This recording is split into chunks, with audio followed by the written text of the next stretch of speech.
You don't have to scroll long before you run across a post starting with the inquisitive, why do men? It doesn't matter what those three words are followed by because no matter how that question is finished, most of the time the answer is the same. See, I don't put stock into any criticism of a man that doesn't come from a man. Only men know what it's like to be men. No matter your sexual preference or personal interest, as men we have innately agreed upon an unwritten code of conduct. We have vowed that wherever there's a problem, we'll find a solution. It's what we do, what we've always done, and will continue to do with great resolve going forward. That's why we get up when we don't want to. When we're not feeling well, we're tired, our bodies are aching and our feet are blistering, and we still go lace those boots. Then we go unclog those drains, hang from the back of those garbage trucks, lay underneath them vehicles, put those rigs on a highway, work on them power lines. Some of us throw on tailored suits and dress shoes and go out and negotiate and close deals, trade products, secure financing for projects that will better the lives of many. When a storm is coming and they're asking people to evacuate, understand at that moment there are crews of men getting ready to go to work, getting ready to go perform rescues that will almost certainly result in the worst possible outcome for others. But no, they spent hours upon hours training to be ready to perform at a high level in your time of need. They're going out to clear roads of debris, restore power, rebuild homes and storefronts. They run into burning buildings, run towards the sound of chaos. They put their lives at risk daily. They swing hammers, grip wrenches, push and pull saws. They exert every bit of energy they have. They sweat immensely. And they hardly ever hear thank you, but they come back to do it all again the next day without complaint. Every time you jump into your car, drive down the road, pull into your driveway, open your door, walk into your home, hit a switch, flush a toilet, run the AC, turn on the stove, you are admiring the work of men. So the next time you see a question start with those infamous three words, understand how deep the answer really is when someone responds, because that's what men do. But see, we have an issue as men that we need to correct. We have men that feel the need to explain their movements as men. We have men who are only comfortable being men around men, and that is a problem.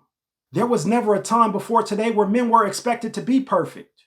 We did great things and not so great things, but we were accepted for what we were. There weren't women before today who benefited their entire lives off the real life work that a man put in who would dare sit in front of a microphone and speak on his infidelities in contrast to the work that he did to advance his people, the work that took his life.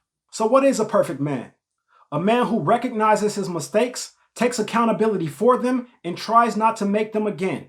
It's as perfect as he'll ever be. I am watching society grab men like the remote on the nightstand, flip through some channels, turn down the volume, and then sit us back down for when the next time we are needed. And we just sit there and do nothing.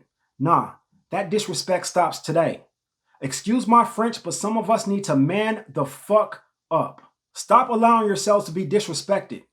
Have you ever considered why you're called a gentleman when you open doors, pull out chairs, or speak to a lady in a softened tone? It's because being gentle is not your default setting, so an adjective was needed. Stop being told that your masculinity is toxic. It's just masculinity. The world used to expect it from you.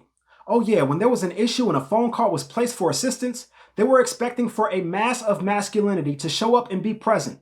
It's the reason why society is generally safe. Stop acquiescing to what society wants you to be and be who you naturally are. I listened to Kendra G ask a man why a woman will be lucky to be with him, and he responded, I cook, I clean, and I can take care of all your hair needs. But there was no mention of protection, provision, or leadership. That is as backwards as a dog that meows. Stop letting these women talk to y'all any kind of way they want to, and y'all just laugh it off like, oh yeah, man, she just needs some dick.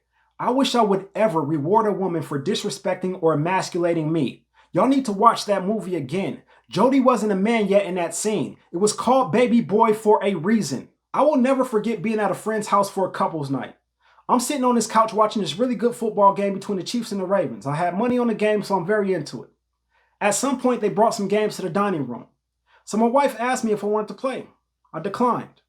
And when I did, there was a woman who was sitting at that table who said, shit, mine's finna come play this game. She got up, opened the door to the backyard where that man was back there conversing with some of the gentlemen. And she said, come in here and play this game with me. He obliged, got up, walked in there, sat down, and when he did, she said, see, told you. It was one of the most disgusting things I'd ever seen in my life. You could tell that man was used to being run, but that was his fault. He allowed that disrespect to go unchecked. Discipline is one of the most important characteristics that a man needs to have.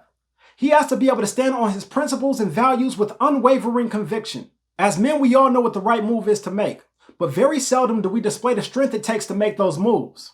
It's not that the strength isn't there, it's just tucked away, like that Ruger SR-45 under your shirt.